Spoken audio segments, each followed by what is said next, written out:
back to Magic TV. My name's Craig. It is 9 o'clock on a Monday, which means it's time for a 5x5. Now, if you haven't seen a 5x5 before, the idea is very, very simple. I take 5 subjects that are to do with magic. I spend 5 minutes talking about each subject. When the countdown timer at the bottom reaches 0, I move on to the next subject. It's always quick, it's always snappy, and you never know what you're going to get, kind of like a box of chocolates. Today, we've got some very interesting things that we're going to be talking about. I'm going to be starting with a review of a particular trick that I think is one of the most commercial close-up tricks you'll ever see. I've done it for a very long time, and I've never talked about it on this channel before. So let's have a look at that right now. So guys, I want to talk to you right now about a particular trick that's very, very old, that I've done for a very long time. And since it's come out, there's been lots of different variations on this particular trick. But I was speaking to some magicians the other day, and nobody had heard about it before. So I wanted to bring it to your attention on the channel. And I am, of course, talking about Kickback by Ryan Swigert. Now, if you haven't seen Kickback, it is amazing. Now, this is how old it is. It doesn't come with a download. It doesn't come with a DVD. It comes with a booklet. And inside the booklet, there's writing. I mean, it's amazing. It's very old school. There's pictures as well. But what Kickback is basically is it's a card routine that's designed to be done in any environment, really. It's a close-up card routine, but you can do it with or without a table. And the name Kickback comes as a result of the finale of the routine. Now, like I said earlier, there's been lots of different variations on this. I know that Big Buy Media and Ian Moran have had a couple of different versions of this over the years. But Kickback, in my opinion, is still absolutely worth studying, and it is a killer card routine. Now, Sarah's never seen this before, so I'm going to perform it for Sarah, and I'll give it a little bit of a review at the end. So, Sarah, can you help me with this? Is this okay? Yeah.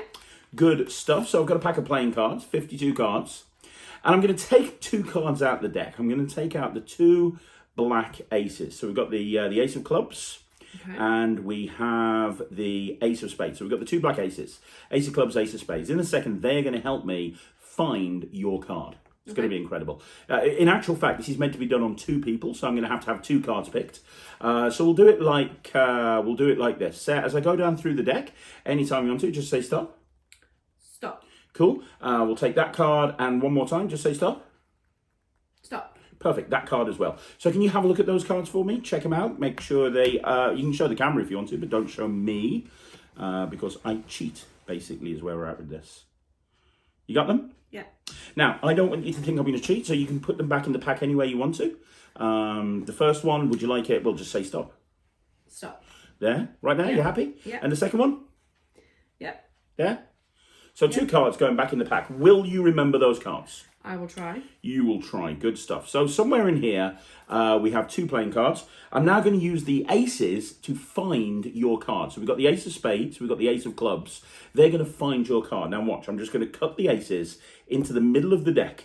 And all I have to do is wait a split second and snap my fingers. And it's done. Because I want you to have a look at this now. Because now, in the middle of the deck where the aces are, there's now 2 cards in between them. Can you see that? Yeah. Now, if they were your cards, would that be pretty good? Yes. What I want you to do is take those cards, turn them over, just turn them over and show everyone. In between the aces, we actually have... Oh, hang on. What have you got over there? You've got the aces? And I've got the 4 of hearts and the 7 of spades right here, Sarah. Is that... were they your cards? They were my cards. And that is called Kickback. It is an incredible routine because when they take the cards and they have a look at those sandwich cards, they will immediately find that they're aces. And when they look back in your hand, you've got the 2 cards. So that's what Kickback is. I've been using this for a very long time. If you're going to do it the way I did it, that's called the original Kickback routine.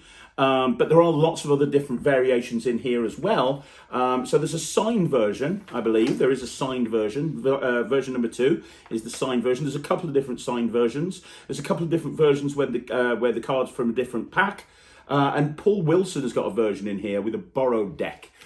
Because you do need 2 gaffed cards to do this, although there is a borrowed deck version as well.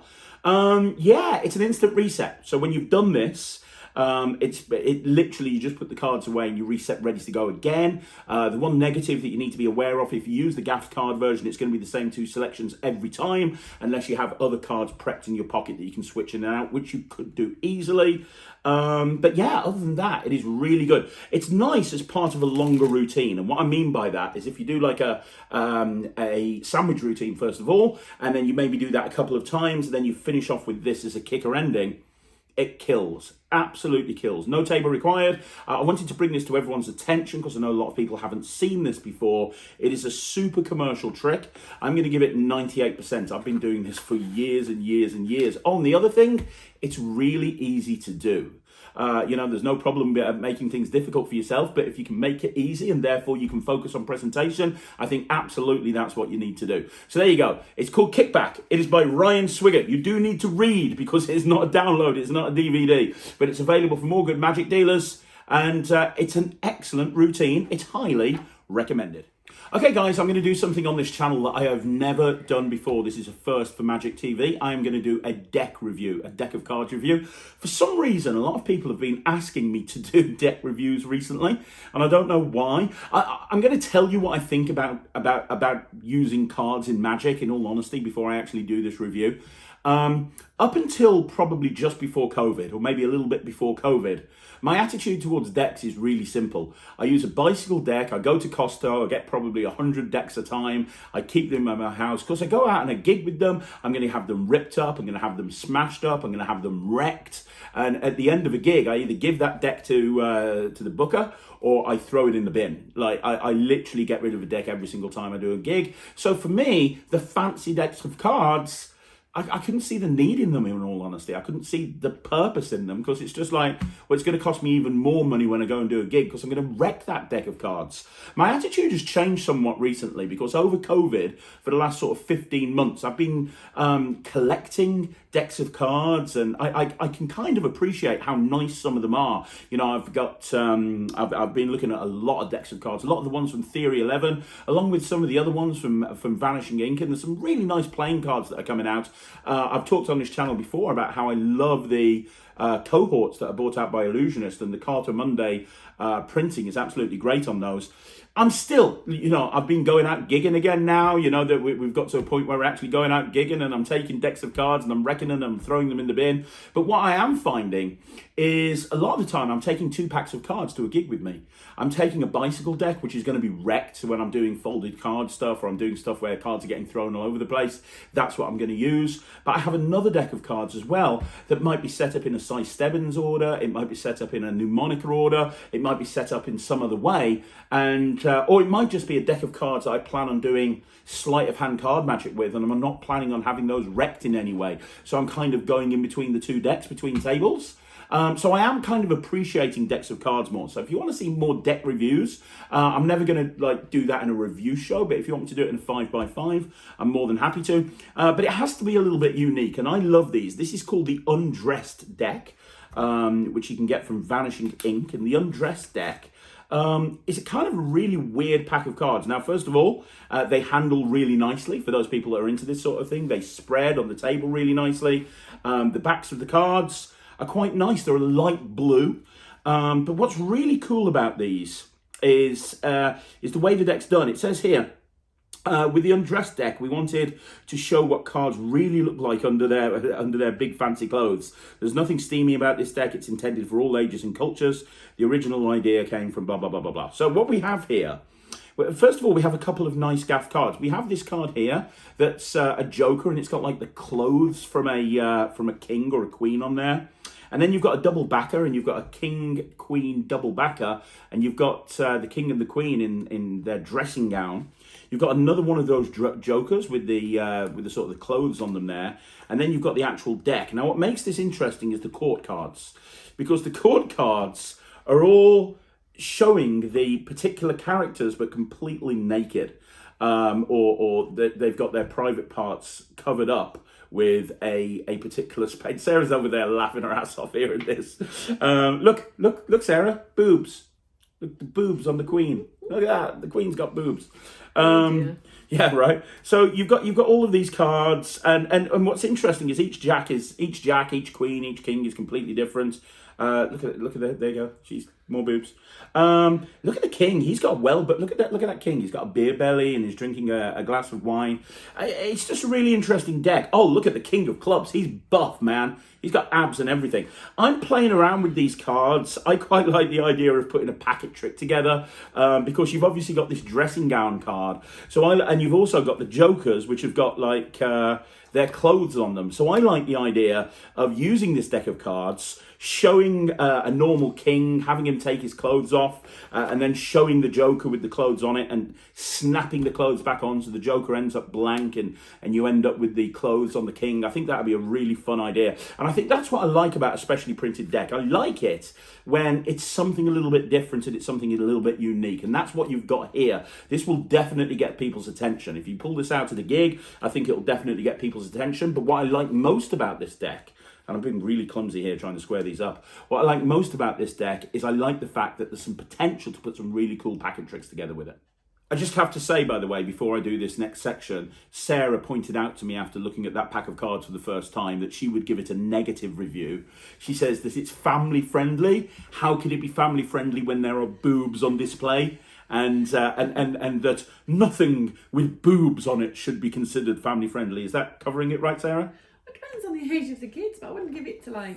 You wouldn't use it in a kid's show? No. No, no boobs in a kid's show is what we're saying, right?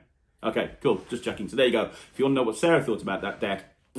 Anyway, I want to give you a sneak peek now at an upcoming Talk Magic with a very clever guy called Kev G. You might not have heard of him. He created cube cards. He's one of the best cube magicians I know. And I interviewed him for the channel. It's coming up soon. We're just editing it. But Kev actually shared in this interview some phenomenal cube magic. He's actually setting up a website all about cube magic, and he's going to be sharing a lot of his stuff with a regular cube. And he showed me some of this stuff in the interview, and I was blown away. I wanted to give you a sneak peek of that. So I'm going to play some footage of Kev performing some Rubik's Cube magic for me. I've seen a lot of Rubik's Cube magic. This blew me away. So have a look at this. You're going to see the full interview coming soon on Talk Magic. Hey Craig, so this is my routine Decepticon that I'll share with you. So you'll see that I've got a mixed up cube. And now, are you familiar with all the different colours on a Rubik's Cube? Yes, I am. Okay, perfect. So what I'm going to do is I'm going to put the cube behind my back. What I'd like you to do is just to name out loud any colour you like. White. White. Any reason why you chose the colour white? I think it was you talking about weddings. I think it psychologically influenced me. I'm not too sure. Now, have you ever seen anybody do the Rubik's Cube behind their back? No. No? Okay, well, check this out, look. You said white, yeah? Yeah. That look. Can you see there's 3 white bits all in a row? Wow. You don't look that impressed, but it's the only place on the cube where there's 3 of the same colour all next to each other. But look, you'll see actually white, your colours, so there's some white here, there's some white here, there's some white here, and there's some white here, right? Yeah. Now it'd be cool because I can do magic. It'd be cool if I could do something magical and like take my hand and like give the cube a swipe and it'd all change white. That'd be cool, right? That'd be great. All right, okay. So look, what we'll do is Did you miss that? All right. So look, I know that was quick. So let me show you this again. So if you can just name another color on the cube. Blue. Blue. Any reason for blue? Ryland's favorite color. Okay, that's cool. Actually, did you know blue is actually the most popular color in the world? No. Yeah, it is, and it's used on like over 70% of companies' like logos and stuff. I didn't know that. No. So I think I am there. If I can hold this up. I see 2 blue there. You did say blue though, right? Yes, I did. Yeah, okay, cool. All right, so look, I'm going to show you this one more time. You can see exactly what's happening. So if you can just name any other color. Okay, green. Let's go green. Green. Okay, perfect. Look, the cube's going to go behind my back. I'm going to give this a mix up. And no, right. If you're thinking I've got another cube, I'm switching it behind my back. I'm not. So just so you can see, I've not got another cube. But you said the colour green, yeah? Yeah. Can you see on the cube actually here we've got 2 green pieces? Yes. So look, this is what's going to happen. I'm going to take my hand. My hand is going to cover the cube, and my hand is going to squeeze the cube like this. And when I squeeze the cube, can you see that the first row completely solves? Yes. Let me show you this again, okay? Now I'm going to take my hand. I'm going to squeeze the cube, and when I squeeze the cube, that is when the second layer solves. Look, the third time, I'm going to squeeze the cube like this, and that is when the whole face of the colour that you named green is solved. But look, Craig, I didn't just solve one face of the cube. I solved all faces.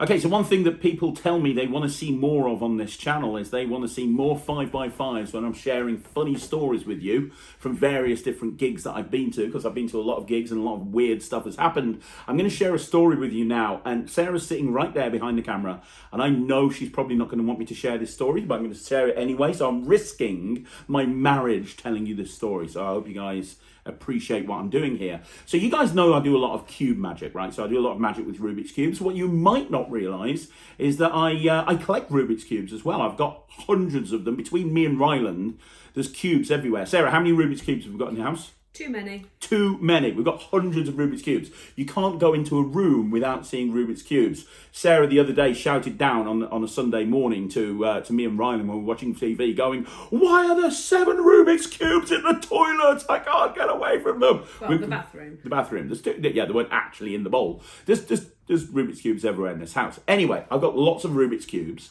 and this particular story was just before COVID. It was pre-COVID, and I don't know how much you know about Rubik's Cubes, but when you speed cube, and I'm not the greatest speed cuber in the world, Ryan's a much better speed cuber than me, but I do F2L and do all that stuff. I can solve a cube in about 35 seconds, and I like sitting there and practicing it. And when you're speed cubing, it's very, very important to lube your cube. You want to make sure it's nice and slippy. If you've ever tried the official Rubik's cubes, they're terrible. So I have a lot of cubes that I get from the cubicle, and I have bottles of cube lube that I use to lube my cubes and make sure they're all nice and slippy. So anyway, one day, just before COVID, Sarah was taking the kids out in the morning, and I'd had a gig that I got back from late the night before, so she let me sleep in, because that's the kind of wonderful wife that she is. So she let me sleep in, she took the kids out, I think she took them swimming or something, and when she went out, because Ryland and Thea are like a herd of baby elephants, it woke me up, so I kind of woke up, and I realised that my family weren't around, and I thought, well, you know, I've got a gig later on, but I've got nothing on, I've got no work to do. I know, I'll lube my cubes up.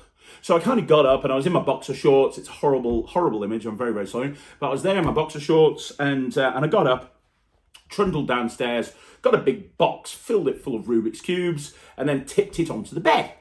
And then I sat on the bed with my boxer shorts on, and my bottle of cube lube.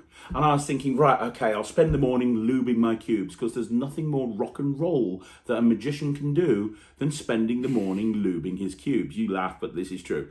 So there I am, lubing my cubes, and I've got my cube lube, and I've got all my cubes, and there's literally cubes everywhere. There's cubes all over the bed. There's cubes in my lap. As I say, I'm sitting there in just my boxer shorts. And I didn't realise, but Sarah's walked back into the house. I think she'd forgotten something, or she had to come back for something. So she's walked back into the house, and she comes upstairs. I still didn't know she was there because I had some music on.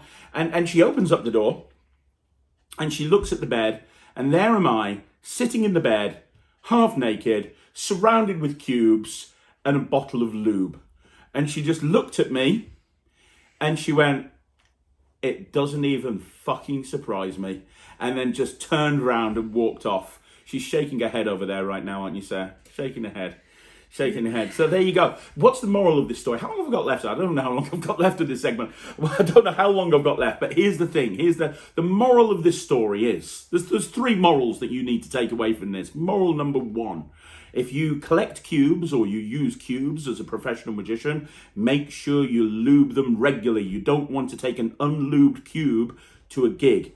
Number 2, if you are going to lube your cubes and you are married, make sure that you forewarn your wife that you are going to, or husband, make sure you forewarn your partner that you are going to lube them.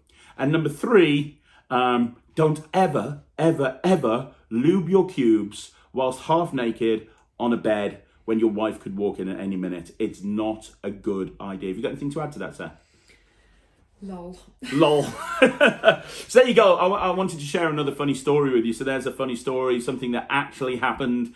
Yeah, it was her reaction that really made it for me. She just looked at me and just went, I don't remember. I'm not even fucking surprised. I'm not even fucking surprised, and then just walk around. So there you go. If you want to see more funny stories like this on the channel, or maybe not like this, because I think this is fairly unique, but if you do want to see more funny stories, let me know in the comments down below, and I will share some more funny stories with you on a future 5x5. Okay, let's talk about paddle tricks. Anybody who's been watching this channel for any length of time will know that I love paddle routines. I really do. Color changing knives, absolutely brilliant. Some of the no smoking stuff is great. I absolutely love Eric Stevens handling the hot rod. I think that's great. Turbo stick is really good by Richard Sanders. Yeah, there's so many different great routines with the paddle move. Anyway, I want to highlight to you a paddle routine that you probably haven't seen before. Now, in the future, I'm probably going to do a 3 best paddle tricks that you've never seen before. But I want to talk about this one right now for a couple of reasons. The first reason is we're coming up to the summer. We're coming up to spring and summer. And in spring and summer, we tend to do a lot of festivals over here in the UK. I'm guessing you guys do as well. And assuming that COVID keeps away, I imagine there's going to be a lot of festivals, a lot of outdoor entertainment. A lot of magicians get hired to go around festivals and perform magic there. And the paddle routine that I'm going to show you right now is perfect for a festival where it's a family festival. So there's kids and there's adults. Because one thing I try to do when I'm doing a festival is I try to adapt the magic to the environment I'm in and make it so that it works for kids and it also works for adults. And one thing that we tend to have a lot of in the UK, at any rate, is we tend to have a lot of ladybirds or ladybugs flying around all over the place in the spring and in the summer. So this particular routine, the ladybug catcher, and I'm going to put a link in the description down below as to where you can get these from. It's a little bit like the arrow paddle, if you know the arrow paddle, but it uses little ladybirds, and it's great. It really is, especially for kids. If you're walking around and you're doing a festival and there's kids there and you say, hey, let me show you how to catch invisible ladybirds. It's great. You know, at the end of the routine, I'll look around later on and you'll see little kids with little sticks trying to catch invisible ladybirds.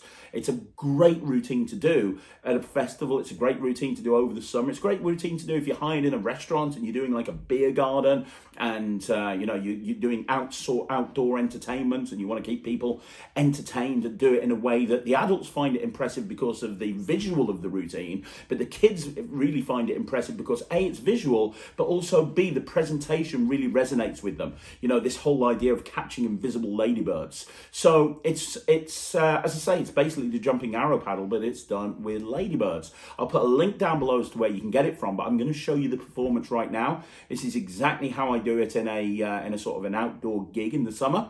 But if you've got any questions, let me know in the comments down below. But here it is. It's the ladybird catcher routine. And the nice thing about this is all you need is one of these in your pocket and you're good to go and it resets instantly. Let's have a look at that trick right now.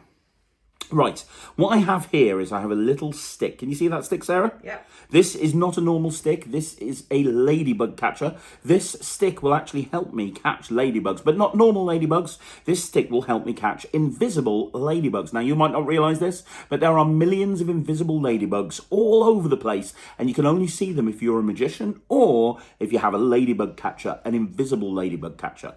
Now, let me show you how it works. There's a ladybug right there. Let me see if I can sneak up on it. Look, boom. Look, did you see me catch that? Can you see that ladybug right there, Sarah? I can, yeah. Now, there's not one on the other side. There's only one on this side, but let me see if I can get another one. Watch.